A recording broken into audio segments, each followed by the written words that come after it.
So basically, this is the front page, or basically, yeah, front page of our web service that we've been building for Showcase 7 Pilot 4.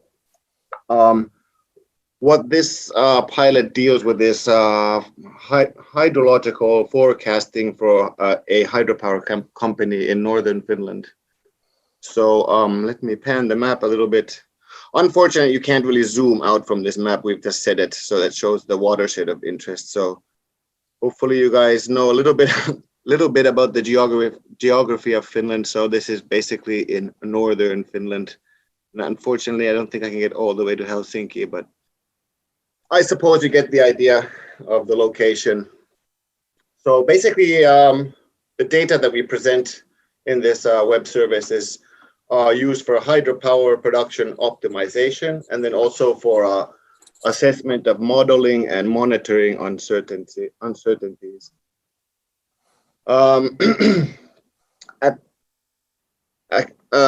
Basically, at this stage, we're not prepared to provide sort of direct guidance, on operational activities such as when and how much water to release from reservoirs, because there's a lot of legal issues there for sure. And besides, this pilot is still being the model behind this is still being validated and developed. So at this stage, this is just an information service only, but maybe for some time further down the line, we may consider advancing this a bit further. So basically what this web service does is provide daily deterministic 10-day forecasts for hydrometeorological variables, and then also monthly seasonal 90-day ensemble forecasts. So the web service is currently running on FMI internal servers. And in addition to this, the Finnish Environment Institute actually provides an official hydrological forecast for the pilot area. In fact, the entire country of Finland. And the thing is, we at this stage, we do not have a legal mandate to actually provide official hydrological forecasts, but we can do this sort of pilot projects where we're testing different kinds of modeling methodologies and combining data and this sort of thing. So it is fine. And the history kind of behind this project is that this hydropower company contacted us a few years ago asking if we could develop a hydrological forecasting system for them, because they were not completely satisfied with the official hydrological forecast being produced by the Finnish Environment Institute. So just as an example of something that's quite new in hydrology, which has shown really promising results, which is not in this web service at the moment yet, but we're working on machine learning techniques to actually improve the hydrological forecast or the stream flow forecast portions of this. But I will get back to that in a bit. So the main difference basically with our approach and then the one or the approach by the Finnish Environment Institute is that what they do is they update their model constantly. So what they do is they take observations and then constantly sort of change that model's parameters, so they're fitting the model always to match the observations. Technically, I guess that's fine, but it does have implications to the forecast accuracy, because it looks like the model is good, but then the forecast accuracy might not be so good because the model is not sort of evolving on its own. So that's why we wanted to try this kind of a sort of a more standard, actually a more standard approach and a different approach. So at this stage, the Kemijoki Oy hydropower company, they are using this web service as an auxiliary service. So they're of course looking at the official forecast and then comparing it to ours and then making decisions based on these two. Plus they have a lot of their own in situ observations. So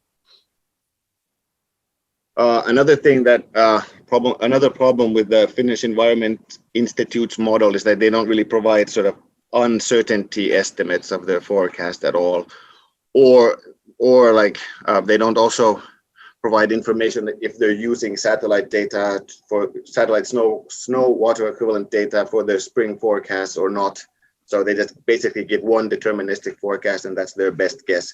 So here what we try to do is also sort of show that, okay, so the satellite data is showing this, but our model without the satellite data is showing, you know, another thing happening. So basically kind of giving a sort of an uncertainty estimate by doing so. So this service is actually still in beta phase, so it's by no means ready. So a lot of things are changing all the time, and we are adding more and more data here and then validating the model more and more. And like I said, the basic idea here is to combine data from several sources. So to have in situ data, model data, satellite data, and then at some point even possibly web cameras showing different locations. So you can get a sort of visual view of the snow conditions, because snow, of course, up here in the north is the most important factor in hydrology. So at the moment, we are assimilating snow water equivalent, satellite-based snow water equivalent data to our model. And actually what you see in front of you right now is on the left-hand side map, you can see daily runoff estimates by using the simulation run. And then on the right-hand side, the same thing without the satellite data input. And what you basically see here is the remnants of this spring's spring peak flow. And if you scroll down this date bar here, you can see how things are changing. So if you go to here, the 20th of May, we can see there's quite a lot of runoff still occurring in the northern part and the head watersheds of this watershed. And the further you go down in dates, you can see that their runoff amounts are becoming less and less. So we're heading towards summer, so low flow condition. Okay. So there's a lot of, like I said, there's a lot of different data we have here. So from this drop-down list, you can select different variables. And so this left-hand side drop-down list controls the left-hand side map, and then the right-hand side drop-down list controls the right-hand side map.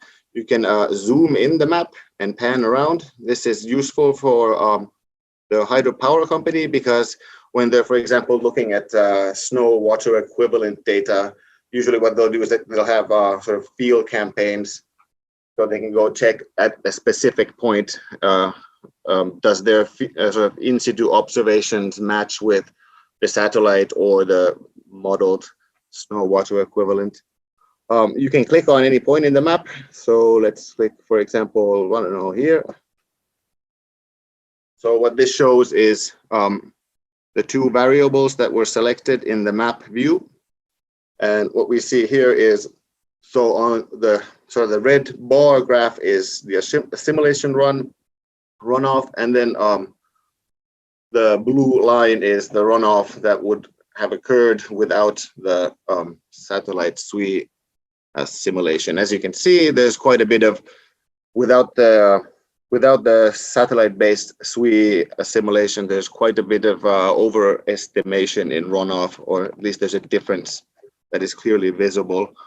So the first plot is the last 30 days, second plot is the last 90 days, third plot is the last 600 days. So that's basically covering the validation period of this model, so you can get an idea of sort of what has happened in the past, and is the model reliable or not.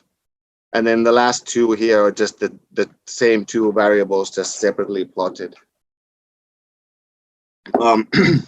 You can zoom in on any part of these plots to, if you're interested in a specific period, you can do like this. Sorry, now this is in front here. Reset. So those are the basic functions of these plots. Okay, so let's look at some other variable. for example, if we look at a simulation run snow water equivalent, and then the one without, and we should see a difference here, which we'll again get back to later.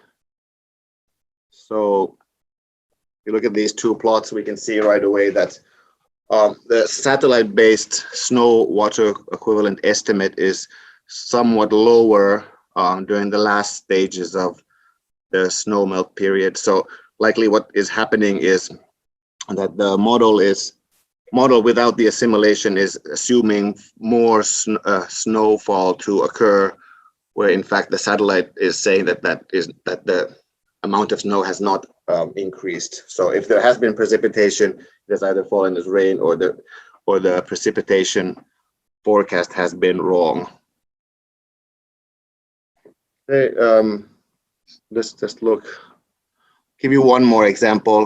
Let's, for example, take, you look at top layer soil moisture, root zone soil moisture, just to see sort of how these correspond to each other. And one of the reasons we actually added the sort of separate plots for each variable, because if you look at this, for example, it can get quite messy, and it's very difficult to design a system where sort of plotting happens automatically. Although we might reassess this, and I need to talk with the person that's building the front end for this system. But for now, if the plots look messy, you can rely on these two separate plots for each hydrometeorological variable. And basically what you can see here is that the top plot with the red line, that is top soil moisture as a percentage, and the lower one is root zone soil moisture. So basically what you can see is that the top soil moisture barely ever exceeds field capacity. It varies a lot, but it only exceeds field capacity for a while and then drops down, whereas the root zone soil moisture quite frequently, especially during spring, exceeds field capacity, and therefore generating runoff. And the reason for that is because this area is basically mostly very sandy soil. There's a lot of infiltration to lower soil depths. So the dominant sort of runoff process is interflow and base flow, and not so much overland runoff. Okay, so let me zoom out a bit. So there's basically, and there's also there's sort of two levels to this, or sort of two models within a model. So what you're seeing now is these are the hydrometeorological variables, and those points that you see are sort of helper points that they actually correspond to FMI meteorological stations.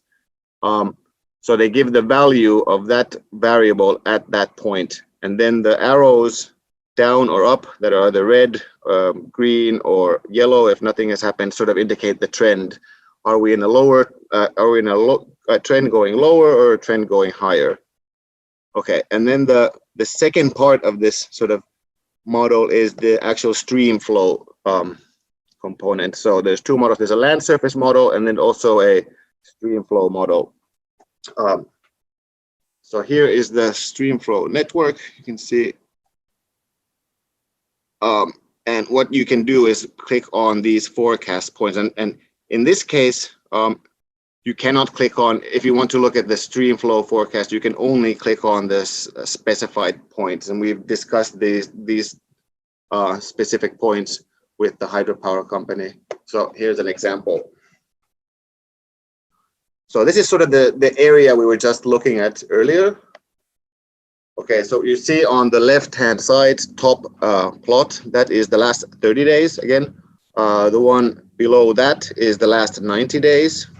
And then if you go even further, this is, well, essentially this is since the beginning of the validation period.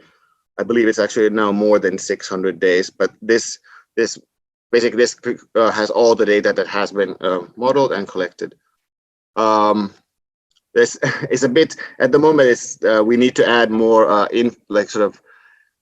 information to these plots, but the hydropower company, they know what everything represents. But for any other user, this might be quite confusing, and it will get even more confusing as we add more models and more data to this. So that is on our to-do list, but I will try to explain. So if for these left-hand side plots, if you see the red line, that represents stream flow at this particular point without the satellite data assimilation. And as I showed you earlier, there seems to be an overestimation of snow water equivalent without using the satellite data. The blue dots are observations from the Finnish Meteorological Institute. And then the sort of, I don't know what the color is, I guess dark green or brownish. There are also observations, but they have been flagged as unreliable. And that is actually at the moment a bit of a problem in this entire area, because there are a lot of stream flow, or actually there are water level observations. And from there, they calculate discharge based on rating curves. But there's a lot of problems with them, and which makes validation of the model quite difficult.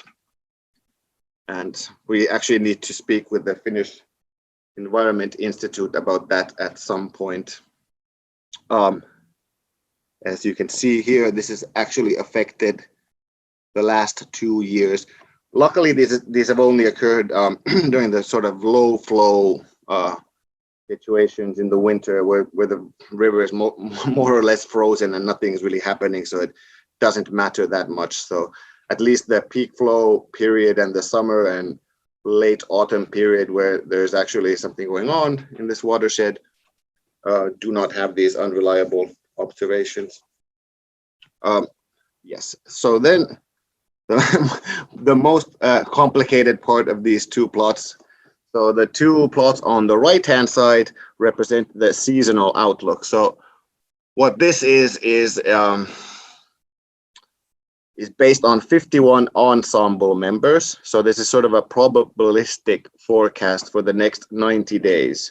I've intentionally now, there should be a new forecast issued already this month, but I intentionally took that out so we can see the what happened this spring actually. Otherwise it would have been gone, because the peak runoff event has already occurred. Otherwise you would see what is going to happen in June, July, August.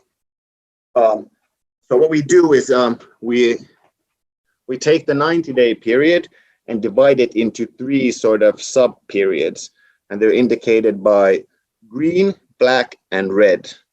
But in this case, I will show you another case where there's where this doesn't occur. But in this case, for example, what's happening is that all the ensemble members are saying that the peak flow will occur during the first 30 days, which would be May, and which is what occurred. So the bar graphs here represent percentages of sort of the percentage of having peak flow occur during that time, plus minus 3 days. Jaakko, so, 2 minutes. Oh, okay. This okay, I guess. Okay. And then the dots on top represent the average of peak flow for these events. And then on top here we see the 25th, 50th, and 75th quantile of all the 51 ensemble members. Okay, I'm gonna just quickly show another because I'm apparently running out of time. So okay, so this is a problematic watershed for us. As we can see, our forecast wasn't that accurate. And as I was just saying about the ensemble forecast, here you at least, maybe you understand this. Here you at least you can see that there, the seasonal forecast did forecast that some peak flow events should have occurred in June, but the percentage is quite low, and that obviously did not occur. And also here in this watershed, we could see that we're underestimating snow water equivalent, and that's basically, I've already checked this. It's because in our head watersheds, there's some problem with our snowmelt model. So yeah, and this is basically now, this is all just the repetition of the same thing. So anyway, the future plans, what we have for this is, because right now we're using ECMWF 10-day deterministic forecast data to drive this model, and then also SEAS5 ECMWF seasonal meteorological forecast data for the ensemble seasonal forecast. What we want to do is replace the ECMWF 10-day deterministic forecast with FMI in situ observations. So we believe that those will improve model results, and then also include the machine learning model here as well. We have got very promising results from that.